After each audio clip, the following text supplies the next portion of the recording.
Patay ang 5 hinihinalang magnanakaw ng motorsiklo matapos nilang subukang takasan ng isang checkpoint ng pulisya sa Muñoz sa lalawigan ng Nueva Ecija. Binangga raw ng mga sospek yung harang at pinaputukan yung mga nagbabantay. Kaya binakbakan sila ng mga pulis. Nakatutok si Chino Gastong. Nakakalat sa kalsada tabing-daan ang mga bangkay ng 5 hinihinalang magnanakaw ng motorsiklo matapos manlaban sa mga pulis sa barangay Sapang Kawayan sa Muñoz, Nueva Ecija kanina.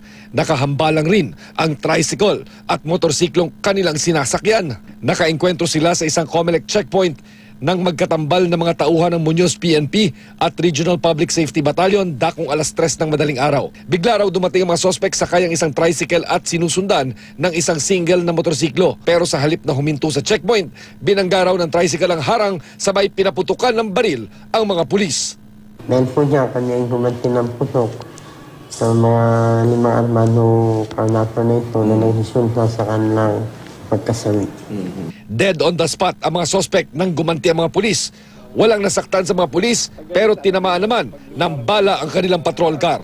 Nakuha sa mga sospek ang 5 .38 caliber revolver, 2 ID card sa pag-aari umano ng isang Alfredo Pirara Jr. mula Navotas City at isang Harvey Igma mula sa Gagalangin, Tondo, Maynila. Yung mga sospek ba na kilala natin?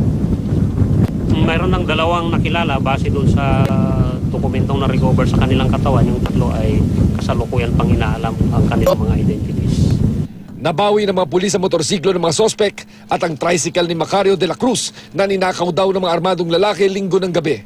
Kwento ni de la Cruz, sumakay sa kanyang pinapasadang tricycle ang 2 sospek at nagpapahatid. Pero nang hindi raw siya pumayag, tinutukan na siya ng baril. Sinabi ko na lang po sa kanila, maawa kayo sa akin, huwag niyo akong papatayin ka. Mabuti na lamang anya at agad din siyang nakahingi ng tulong sa mga otoridad na agad din namang nagsagawa ng manhunt operation laban sa mga sospek.